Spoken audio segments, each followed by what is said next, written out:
Hora do Enem no ar! Hora do Enem no ar! E hoje o nosso papo é sobre língua portuguesa. Ô, produção! Ô, produção! Ô, produção! O que tá acontecendo aí, hein? Ô, que palhaçada é essa? Arruma esse negócio, por favor, que a gente vai entrar no ar. Ô,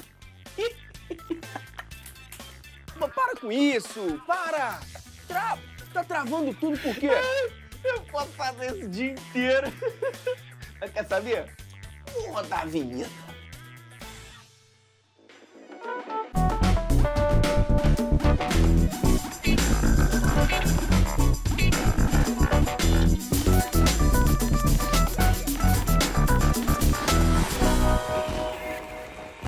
Hora do Enem no ar para falar de língua portuguesa.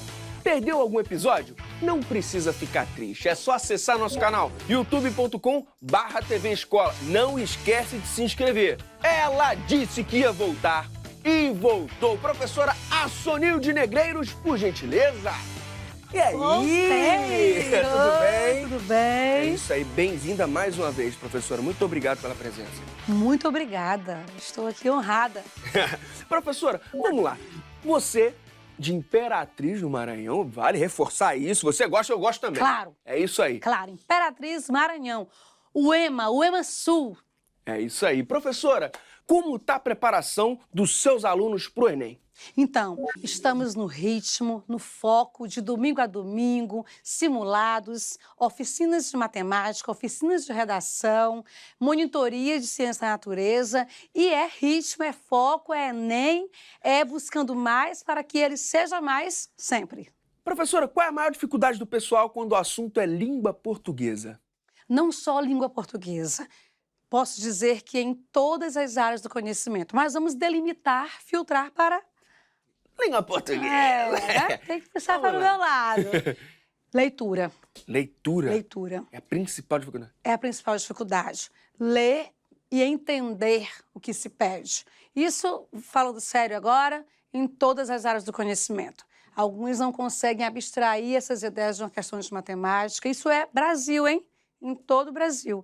O maior desafio nosso, professores de língua portuguesa, é realmente fazer com que os nossos alunos busquem cada vez mais ler e entender o que leem. Isso aí. Professor, o nosso papo hoje é sobre texto publicitário. O que os estudantes precisam saber sobre o assunto? Como nós estamos falando de leitura, entender os vários gêneros textuais. E o texto publicitário é um deles. Um desafio, algo muito recorrente no Enem e vestibulares de uma maneira geral. E é uma paixão falar sobre o texto publicitário, eu gosto. E nós, professores, precisamos mostrar ao aluno o quanto ele precisa saber ler e trabalhar também esse processo da redação de um texto publicitário. Perfeito. Professora, o texto publicitário tem só uma função? Não. Lógico que, predominantemente, a função é o quê? Dominar, persuadir, convencer. Mas ele traz como pano de fundo outras funções. Até podemos mesclar, fazer a correlação com funções da linguagem. Às vezes, o texto publicitário pode trazer um efeito de emoção também, de paixão. Há muitos mistérios na redação de um texto publicitário. Persuadir, instigar, educar, pode ser também? Sim, com certeza. Essa questão de mudar de comportamento. O verbo comando aí, que é a intencionalidade discursiva do texto publicitário, como fato é mudar o comportamento do receptor. Perfeito. Bora para a questão, professor? Bora lá.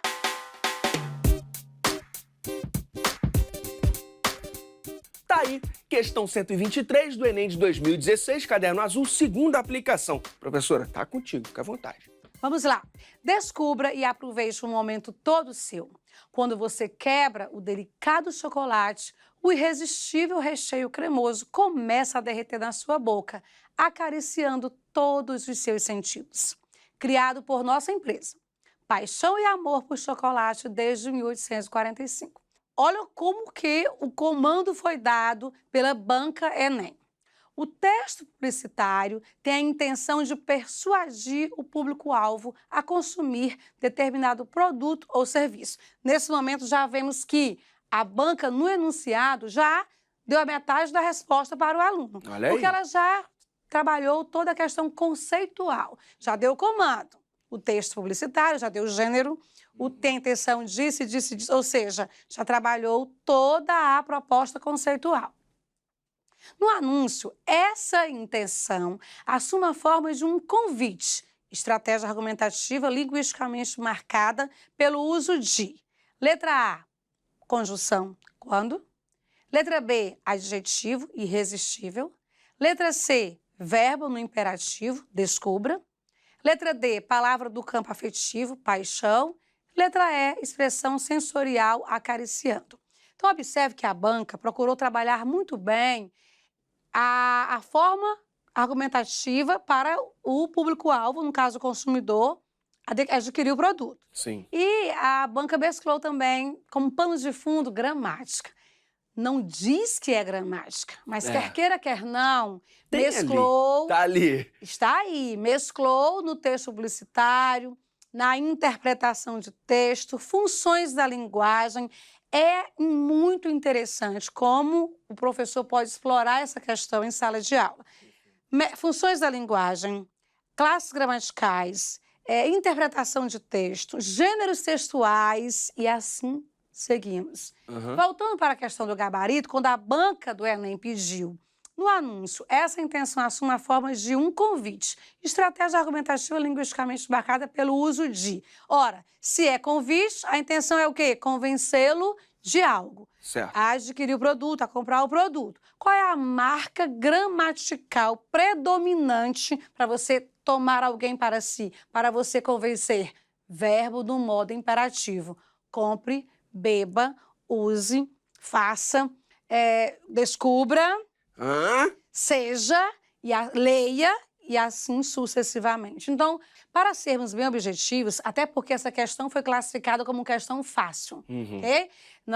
Até mesmo o Hora do Enem, eu vi lá, hein? Eu vi tá acompanhando. Gostei. tvescola.com.br/percursos, está lá como fácil. E realmente é uma questão fácil, mas o fácil também pega muita gente. E nós sabemos do TRI da importância de valorizar o fácil, não menosprezar. O fácil também é importante e se torna decisivo no seu TRI. Então, olha só, para sermos objetivos, qual é a marca textual para dominar? O verbo no modo imperativo. Descubra! E aí segue com as outras marcas do texto, a fim de persuadir e convencer. Perfeito. Então, gabarito, opção C.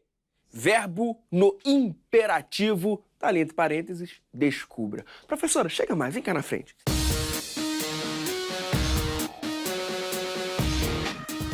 Professora, o domínio da gramática é importante para resolver esse tipo de questão?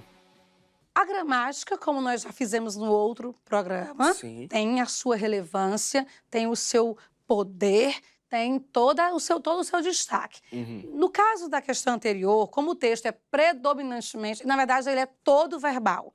A propaganda ali é toda feita no texto verbal. Certo. E o verbo no modo imperativo, olha só, gramática, é uma das marcas, uma das características da função chamada conativa ou apelativa, que é usada nos textos publicitários. Professora, você falou muito sobre o texto verbal, dele ser verbal.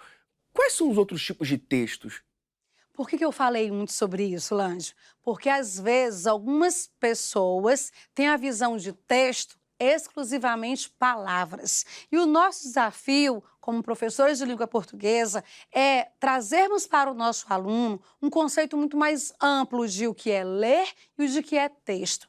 Texto é o conjunto de elementos linguísticos capazes de estabelecer comunicação. Então, eu posso ter um texto sem nenhuma palavra. É isso que é também importante ser enfatizado. E detalhe, o Enem cobra, vestibulares cobram, e o aluno precisa ser orientado em relação a isso. Não, mas como assim, professor, um texto sem palavra? Como seria um texto sem palavra?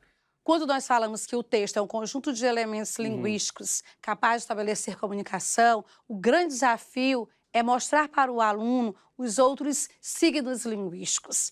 A imagem, o som, as cores. O texto não verbal é carregado de significados, carregado de informações. Nós vamos ver daqui a pouco alguns nos quais podemos comprovar que nada no texto não verbal é por acaso. Em tudo existe uma intencionalidade discursiva, uma cor, a opção por uma imagem, por um gesto, um som. Tudo isso comunica muito, e é importante trazer para o aluno essa diversidade e esse conceito de que texto não é exclusividade única das palavras. Pelo que eu estou entendendo, uma placa de trânsito, então, seria um texto? Temos aí também um conceito, né, bem mais amplo de o que é texto. Aí vem lá Platão, Fiorin, que eu amo demais. Todo o conceito de o que é ler. Ler uma placa de trânsito exige o quê? Um conhecimento prévio. Ler não é só decodificar um signo linguístico, palavra. Isso qualquer criança alfabetizada o faz. Qualquer criança alfabetizada o faz. Hora do Enem. Foi alfabetizado? Faz. Agora, ir além das palavras é o desafio. Professora, a gente está falando do texto publicitário. Sim. Quando a gente aprende gêneros textuais na escola? Quando o professor se propõe ao desafio maior, que é apresentar ao aluno as várias modalidades, as várias categorias de texto. Isso são os gêneros textuais. E por que é tão importante conhecer os gêneros textuais para a prova do Enem? Porque o aluno não pode ficar limitado a uma modalidade de texto. É preciso ampliar, é preciso apresentar a ele as várias modalidades. Um texto publicitário, uma música, uma poesia, uma charge, uma tira, enfim, um texto jornalístico, uma redação, os vários gêneros. Pois é, isso tem tudo a ver com a nossa questão agora do segundo bloco. Bora dar uma olhadinha? Vamos lá? Então, professora, tá contigo. Eu gostaria muito de enfatizar nessa questão do Enem a palavra intertextualidade. Opa! Olha aqui, aluno, olha o comando intertextualidade. Isso é muito importante para o aluno que vai fazer Enem, para um bom leitor de todo e qualquer tipo de texto. O que é intertextualidade? É um texto presente em outro texto. É o diálogo entre os textos, é um texto conversar com o outro. Isso é esplêndido no que diz respeito à redação de vários textos. E apresentar esse elemento de textualidade ao aluno é necessário. Nós, professores de língua portuguesa, jamais podemos cometer este crime nas aulas de língua portuguesa de não apresentarmos esse elemento de textualidade ao nosso aluno, intertextualidade. E isso é visto nesse texto cobrado no Enem. Olha que interessante. Vai lá. Primeiramente, eu gostaria de chamar a atenção para o texto verbal. Beleza. Okay? E depois o texto não verbal. E aí nós temos um texto mesclado com a linguagem verbal e não verbal, o que é muito rico no que diz respeito ao aluno abstrair as ideias. Lembra quando eu disse que ler é entender, ler é ir além das palavras. Agora é a hora de irmos além das palavras. Então nós temos, quer continuar a respirar? Comece a preservar. A importância da preservação do meio ambiente para a saúde é ressaltada pelos recursos verbais e não verbais utilizados nessa propaganda da SOS Mata Atlântica. No texto, a relação entre esses recursos, letra A, condiciona o entendimento das ações da SOS Mata Atlântica. B, estabelece contrastes de informações na propaganda.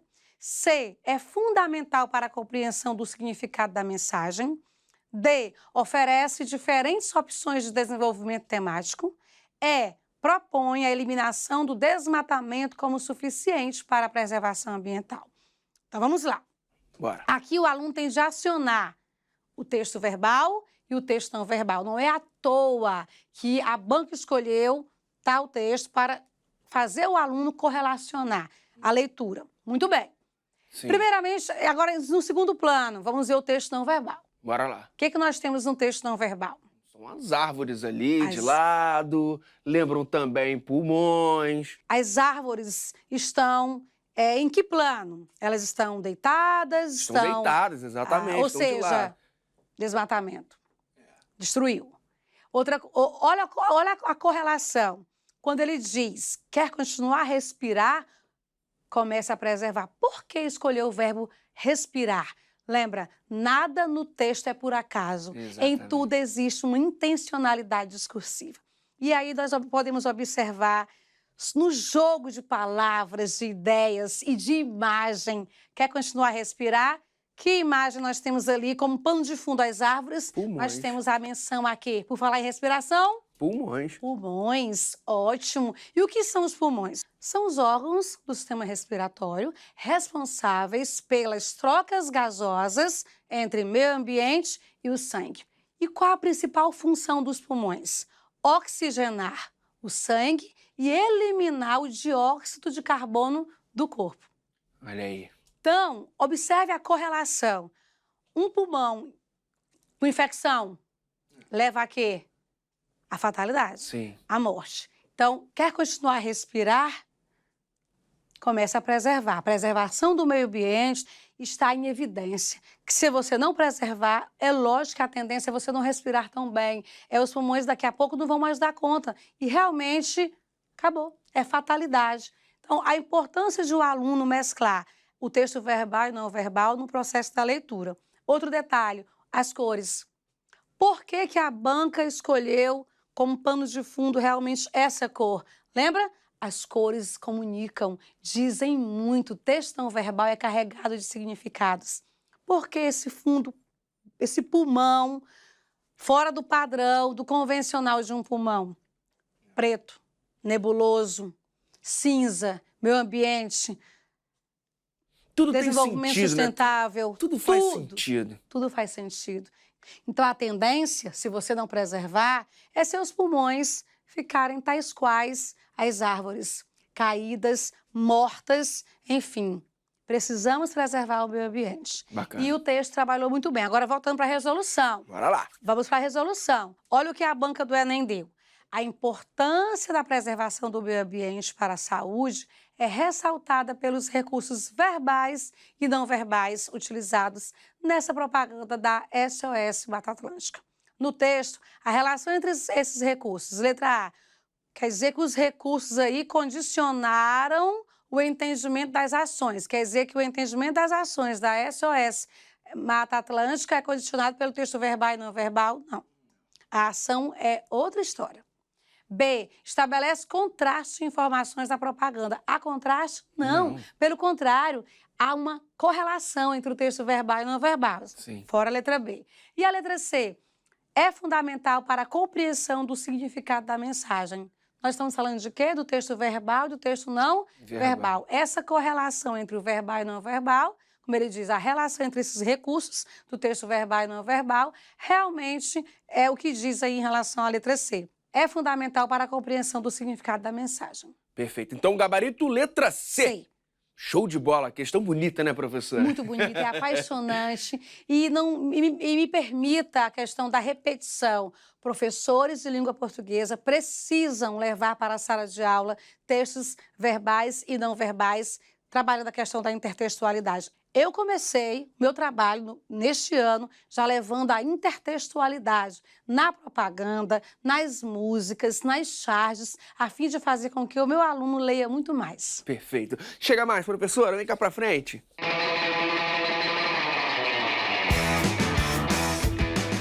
Professora, de que outro modo o Enem pode cobrar esse conteúdo? A intertextualidade pode ser cobrada de várias maneiras. Música é muito importante. Perceber como um pano de fundo uma aula de história, uma aula de filosofia, sociologia, naquela música, um texto conversando com outro texto, em charges, em propagandas, como nós vimos, em tirinhas, em filmes, literatura, podemos explorar bastante isso. Então, assim, é um universo a ser descoberto, redescoberto pelo aluno. Não só aquele que vai fazer o Enem, mas o que vai fazer quaisquer vestibulares. E chegou a hora do nosso Momento Pop Prof.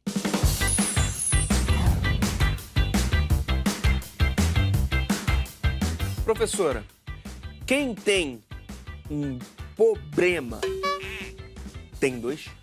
Tem 1000, porque problema é decadente. Ou então não tem 1000. Ah, tá. Já tem 1000 falando problema? É, tem 1000 problema, mas ele não tem 1000. Eu fiquei provocando, professora, de prosa. Se eu escrevo uma palavra errada, eu preciso melhorar minha análise gramatical.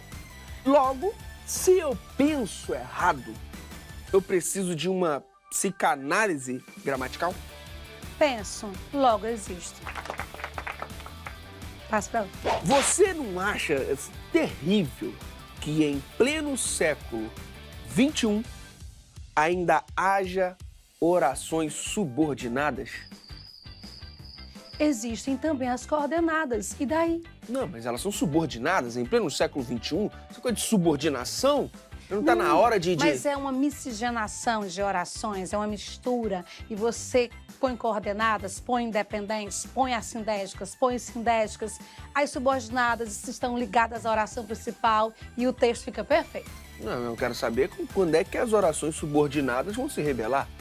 Não, não precisam, porque a oração principal já vai dar o comando. Pensando nas nossas crianças, nos nossos jovens, qual será o futuro do subjuntivo? Qual será? Vamos lá.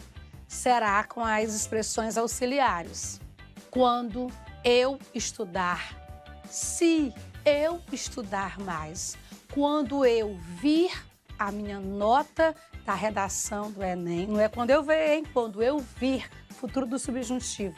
Se eu vir o professor Julião, se eu vir a professora Sonilde, tiraria essa dúvida. Essa foi a Sonilde Negreiros no nosso Momento Pop Prof. Professora, para fechar, qual é aquela dica pra galera ficar fera em intertextualidade, mandar bem em todos os gêneros textuais? A dica é leitura. Leia, candidato, leia todo e qualquer tipo de texto. Viaje realmente na leitura. Mergulhe no que é ler. Mergulhe desse universo que você nunca vai perder. E se você me permite, por falar em leitura, eu gostaria de falar sobre isso, nosso término. Queria citar Aristóteles, quando ele fala: a educação tem raízes amargas, mas os seus frutos são doces. É isso aí. Professora, muito obrigado mesmo por toda a ajuda, por estar aqui nesse segundo programa. Muito obrigado mesmo por sua presença, viu? Eu que agradeço. Muito obrigada. Valeu. Bom, a gente fica por aqui. Então, até a próxima.